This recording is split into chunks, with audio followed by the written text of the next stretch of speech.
하나님께서 주신 말씀은 열왕기상 21장 1절에서 16절까지 말씀입니다. 열왕기상 21장 1절에서 16절까지 말씀입니다.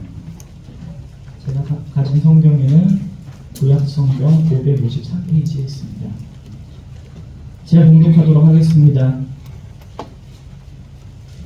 그 후에 이 일이 있으리라. 이스라엘 사람 나봇에게 이스라엘에 포도원이 있어 사마리아의 왕 아합의 왕궁에서 가깝더니 아합이 나봇에게 말하여 이르되 내 포도원이 내 왕궁 곁에 가까이 있으니 내게 주어 채소밭을 삼게 하라.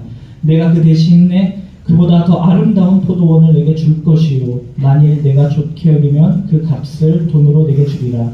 나봇이 아합에게 말하되 내 조상의 유산을 왕에게 주기를 여호와께서 금하실지로다 하니 이스라엘 사람 나봇이 아합에게 대답하여 이르기를 내 조상의 유산을 왕께 줄 수 없다 하므로 아합이 근심하고 답답하여 왕궁으로 돌아와 침상에 누워 얼굴을 돌리고 식사를 아니하니 그의 아내 이세벨이 그에게 나와 이르기를 왕의 마음에 무엇을 근심하여 식사를 아니하나이까. 왕이 그에게 이르되 내가 이스라엘 사람 나봇에게 말하여 이르기를 내 포도원을 내게 주되 돈으로 바꾸거나 만일 내가 좋아하면 내가 그 대신에 포도원을 내게 주리라 한즉 그가 대답하기를 내가 내 포도원을 내게 주지 아니하겠노라 하기 때문이로다. 그의 아내 이세벨이 그에게 이르되 왕이 지금 이스라엘 나라를 다스리시나이까 일어나 식사를 하시고 마음을 즐겁게 하소서. 내가 이스라엘 사람 나봇의 포도원을 왕께 드리리라 하고 아합의 이름으로 편지를 쓰고 그 인을 치고 봉하여 그의 성읍에서 나봇과 함께 사는 장로와 귀족들에게 보내니 그 편지 사연이 이르기를 금식을 선포하고 나봇을 백성 가운데 높이 앉힌 후에 불량자 두 사람을 그의 앞에 마주 앉히고 그에게 대하여 증거하기를 내가 하나님과 왕을 저주하였다 하게 하고 곧 그를 끌고 나가서 돌로 쳐 죽이라 하였더라.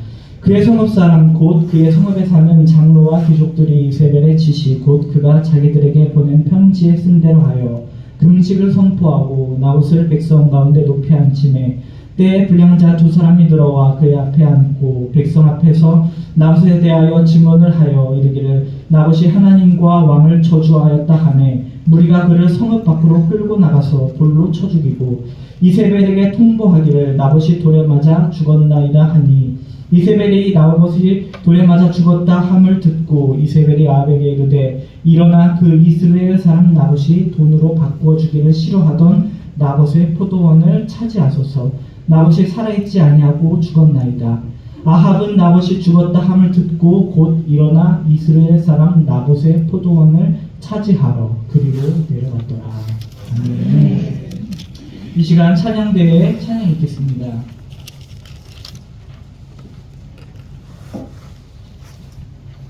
사실 아버지 하나님 감사합니다. 아버지 이 아침에 우리에게 새 힘을 부어주시옵소서. 아버지 이 시간에 우리가 예배를 드리고 하나님의 말씀을 귀 기울일 때에 하나님의 음성을 듣는 시간이 되게 하여 주시옵소서. 예수 그리스도의 이름으로 기도드립니다. 아멘. 할렐루야. 옆에 사람과 인사하겠습니다. 당신이 계셔서 다행입니다. 당신이 우리 교회의 자랑입니다. 반대쪽도 한번 하시기 바랍니다. 할렐루야.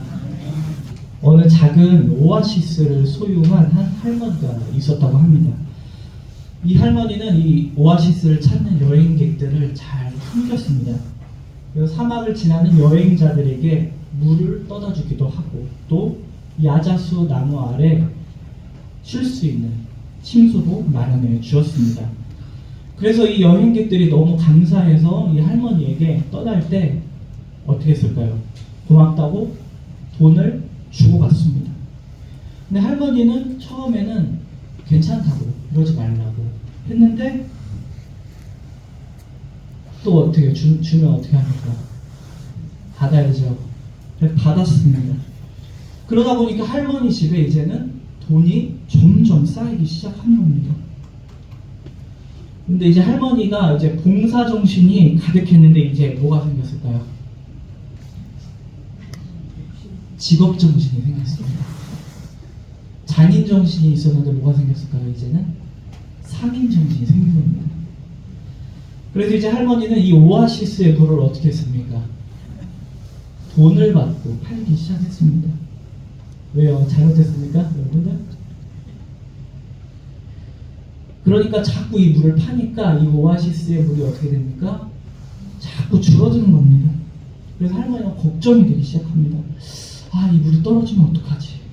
그러면 손님도 줄어들 텐데 방법이 없을까 이렇게 나와봤는데 이 오아시스 주변에 물을 가득 머금은 뭐가 있을까요? 야자수나무가 있는 겁니다.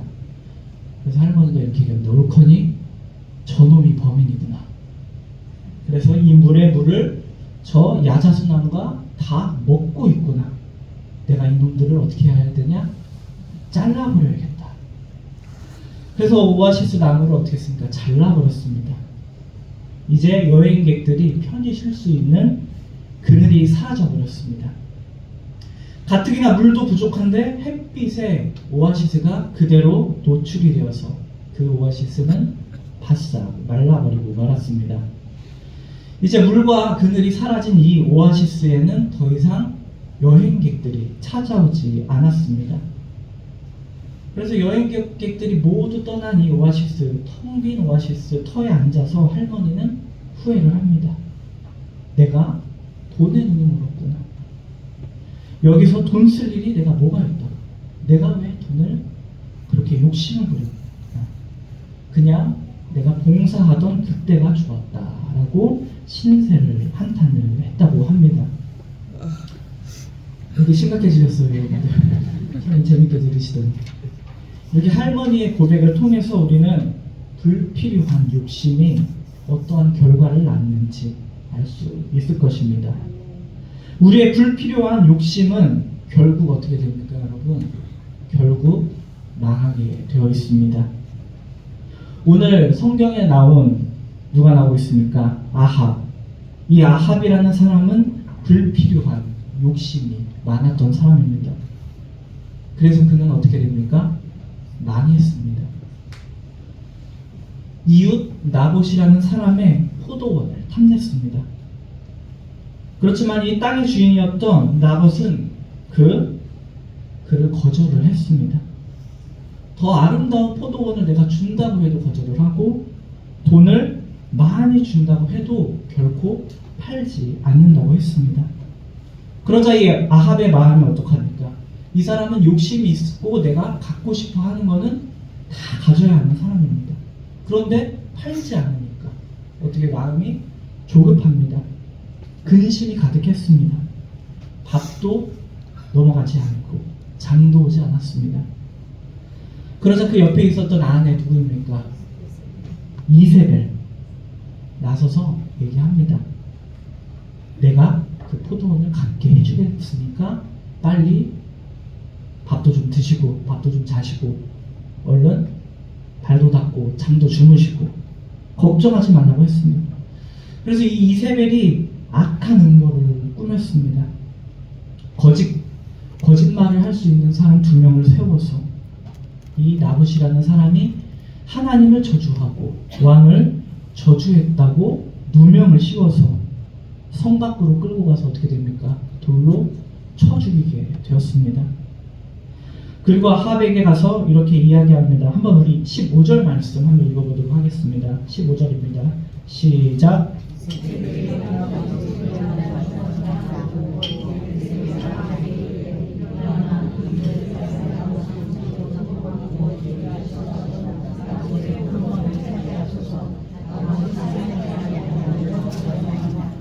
그다음에 나봇의 포도원을 차지하셔서 나봇이 지금 죽었으니까 얼른 그 땅을 차지하세요.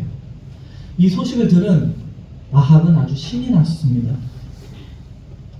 그래서 얼른 포도원으로 달려갔습니다. 이 포도원만 내가 가지면 행복해질 줄 알았습니다. 왜냐? 내가 그토록 원했던 포도원이기 때문에. 하지만 이 포도원을 얻었던 아합은 어떤 행복도 누리지 못했습니다. 그의 음모와 욕망이 실현될 때쯤에는 하나님은 선지자 엘리야를 보내서 그가 곧 죽을 것을 경고했습니다. 어떻게 경고했습니까? 우리 19절 아래에 나와 있습니다. 함께 읽겠습니다. 시작. 너는 그에게 말하여 이르기를 여호와의 말씀이 내가 죽이고 또 빼앗았느냐고 하셨다 하고, 또 그에게 이르기를 여호와의 말씀이 개들이 나봇의 피를 핥은 곳에서 개들이 내 피 곧 내 몸의 피도 핥으리라 하였다 하라. 아멘.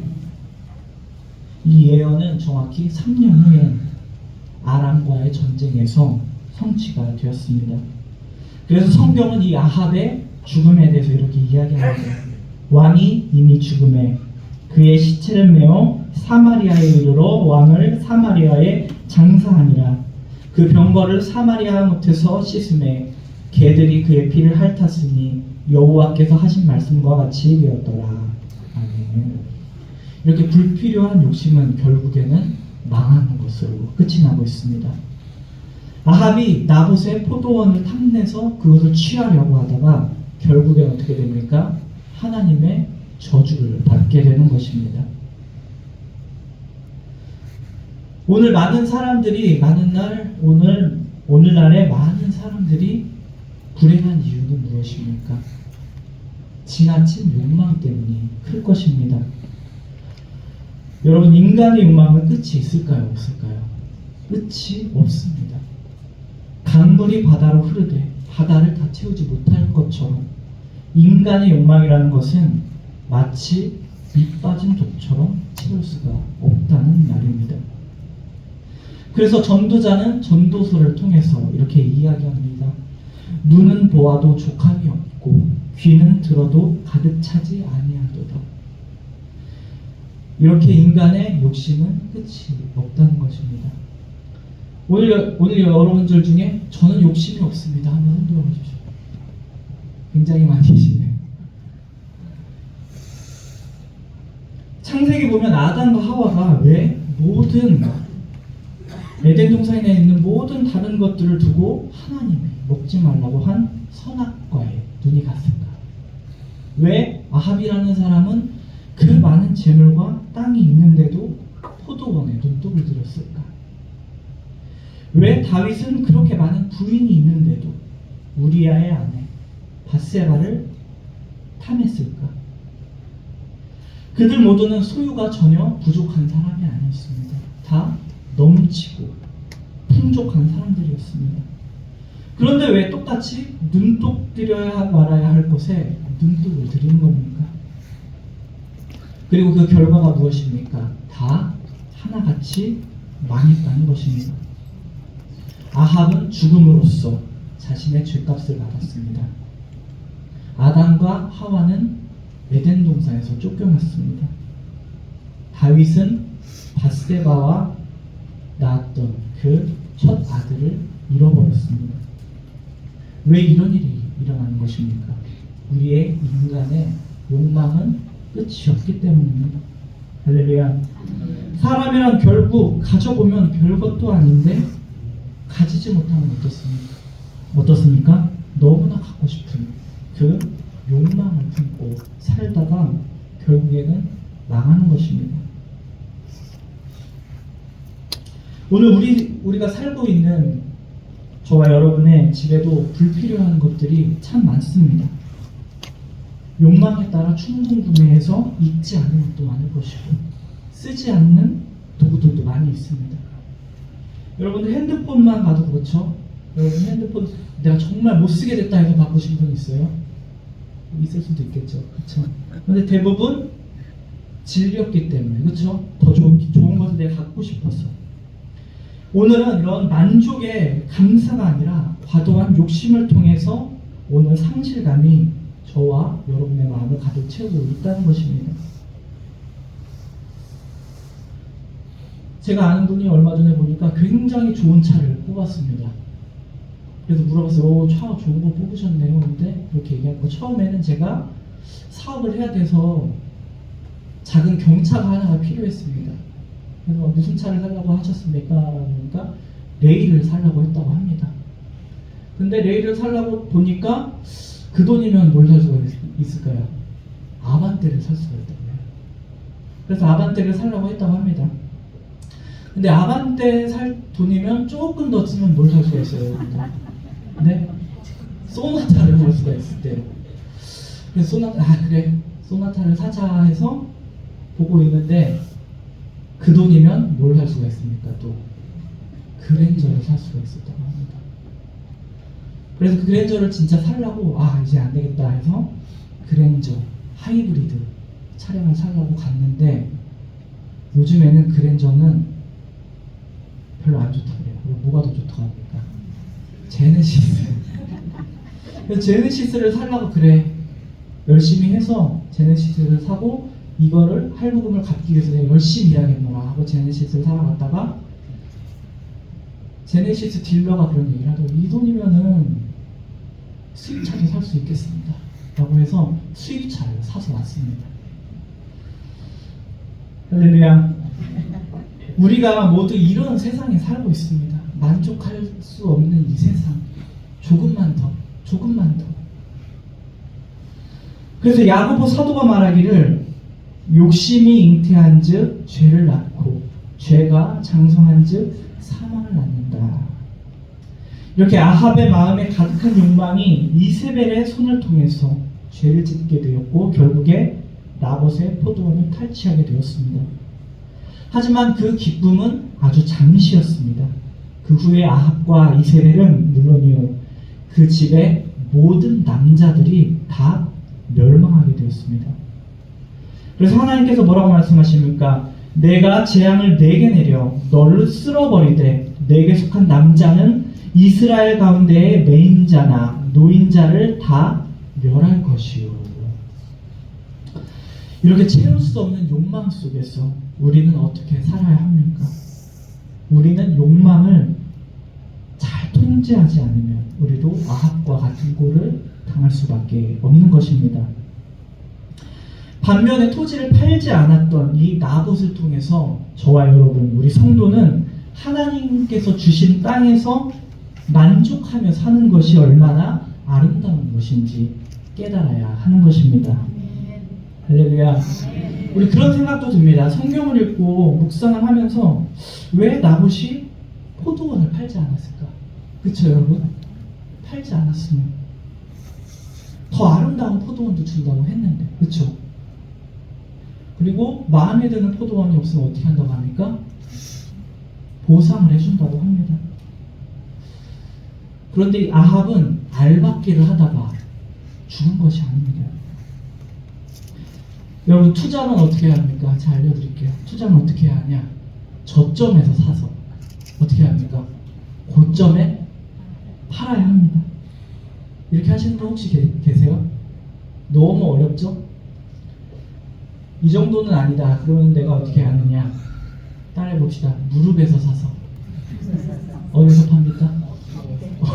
투자의 고수들이 아주 많으시네요. 그렇죠. 어깨에 팔아도 나쁘지 않은 투자라고 세상에서는 이야기를 합니다. 분명 나봇은 많은 이익을 남길 수가 있었습니다. 그리고 목숨까지도 지킬 수가 있었습니다. 그리고 이 아합이라는 사람을 모르지 않았을 것입니다.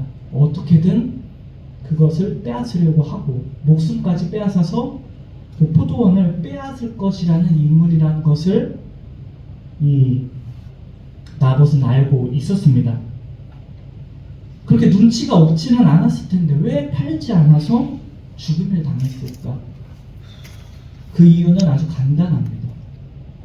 그것은 하나님께서 금하신 일이기 때문입니다. 아멘. 할렐루야. 아멘. 오늘 말씀처럼 조상의 유산을 내어주는 것은 이스라엘에서 모세의 토지법을 어기는 일이었습니다. 그래서 성경에는 이렇게 기록되어 있습니다. 토지를 영구히 팔지 말 것은 다 내 것임이니라. 너희는 거류민이요 동거하는 자로서 나와 함께 있느니라. 그렇습니다. 이스라엘은 토지를 팔 수가 없었습니다. 아합과 나봇 사이의 갈등은 단순한 돈 문제가 아니었던 것입니다. 더 좋은 포도원 그리고 합리적인 매매 가격은 나봇에게는 전혀 고려의 대상이 되지 못하는 것입니다. 그리고 이것은 나봇의 개인의 선호도 문제도 아니었습니다. 왜냐하면 이 나봇의 토지는 조상으로부터 물려받은 공동체의 유산이었기 때문이었습니다. 그래서 개인적으로 내가 이거를 사고 팔고 싶다고 해도 팔아서는 안 되는 것이었습니다. 무엇보다 일은 하나님께서 금하신 일이기 때문에 더더욱 행해서는 안 되는 것입니다.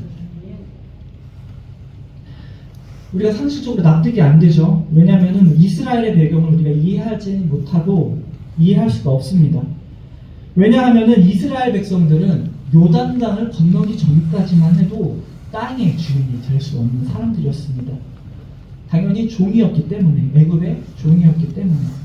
그리고 광야 생활을 40년 동안 하면서 그들은 땅을 가질 수 없는 손님이었습니다. 이제 요단강을 건넜고 약속의 땅에 다다라서 신분이 바뀌었습니다. 종이었던 신분에서 이제는 상속자로 변했습니다. 이스라엘은 이제 새로운 피조물, 진정한 하나님의 백성이 되는 것입니다. 이제 하나님께서 그들에게 땅의 소유자가 되는 것입니다. 이처럼 이 땅은 이스라엘 사람들에게는 하나님의 선물이었습니다. 하나님의 백성이 된 선물로 하나님께서 그들에게 주셨다는 믿음이 있었습니다. 하나님이 뭐라고 말씀하셨습니까? 약속하셨습니까? 젖과 꿀이 흐르는 땅을 너희에게 주겠다. 그래서 그 약속에 따라 얻게 된 귀한 땅이라는 것입니다. 그렇기 때문에 이스라엘에게 있어서 이 땅은 하나님의 선물이자 그 백성은 하나님의 말씀을 지킬 때만 이 땅을 소유할 수 있는 것이었습니다. 그렇기 때문에 우리가 현대인이 생각하는 이런 땅처럼 쉽게 거래할 수 있는 대상이 아니었던 것입니다. 그래서 우리는 이런 신학적인 답변을 통해서 하나님이 주신 땅에서 우리가 만족을 하는 것이 가장 큰 행복의 원천임을 발견하게 되는 것입니다. 이스라엘에는 지파가 몇 개가 있었습니까? 12개의 지파가 있었습니다. 그들은 제비를 뽑아서 그 땅을 분배를 했습니다. 그리고 그 땅에서 하나님의 도우심을 경험하며 살았습니다. 그들을 흥하게 하고 망하게 했던 것은 그들이 가진 땅이 좋고 땅이 크고 적음이 아니었습니다. 이스라엘을 주도했던 지파가 어느 지파였습니까? 유다 지파. 유다 지파는 땅이 어떤 지역인 줄 아십니까? 비옥하거나 좋은 땅이 아니었습니다. 그들은 산악지대에 머무는 사람들이었습니다. 오히려 북쪽 갈릴리 그리고 해안가 평야지대가 더 좋은 곡창지대였지만 이스라엘에서 그런 땅을 살고 있는 지파가 이스라엘을 이끌지 않았던 것이었습니다. 항상 이스라엘을 이끌었던 지파는 어디였습니까? 바로 유다 지파. 그들이 가진 땅은 좋은 땅이 아니었습니다. 이처럼 중요한 것은 무엇이냐? 그 땅이 아니라 그 땅에 사는 성도들의 신앙이 중요한 것입니다. 할렐루야. 여호와의 신앙으로 잘 무장된 지파는 흥했습니다. 그리고 그러지 못한 지파는 별 두각을 나타내지 못했다는 것입니다. 오늘 우리가 이 땅에 살면서 중요한 것은 우리가 얼만큼 잘 사느냐가 아니라는 것입니다. 내가 몇 평의 아파트에 살고 어떤 직장에 다니고 이것이 중요한 것이 아닙니다. 그렇다면 중요한 것은 무엇입니까? 내가 어떤 집이라도 내가 어떤 직장이라도 하나님께서 주신 곳에서 내가 어떻게 사는지가 가장 중요하다는 것입니다. 할렐루야. 그리고 우리가 살면서 중요한 것은 무엇입니까? 우리의 신앙을 위해 어떤 교회를 다니고 있느냐가 중요한 것입니다. 여러분 주변에 좋은 교회가 물론 많이 있습니다. 남들이 다 다니기 원하는 그런 소위 말하는 브랜드 교회 많습니다. 여러분들 그렇지만 우리가 부러워해야 합니까? 부러워해야 하지 아니합니까? 부러운 사람들이 많은데요. 부러우십니까? 부러울 필요가 전혀 없습니다. 하나님이 여러분에게 주신 교회는 어디입니까? 바로 원종 재림교회. 할렐루야. 우리 교회가 한국 교회의 유다 지파와 같은 역할을 감당하기를 주님의 이름으로 축원합니다. 하나님께서는 저와 여러분이 원종교회에서 더욱 만족하며 신앙생활을 하시기를 원하신다는 것입니다.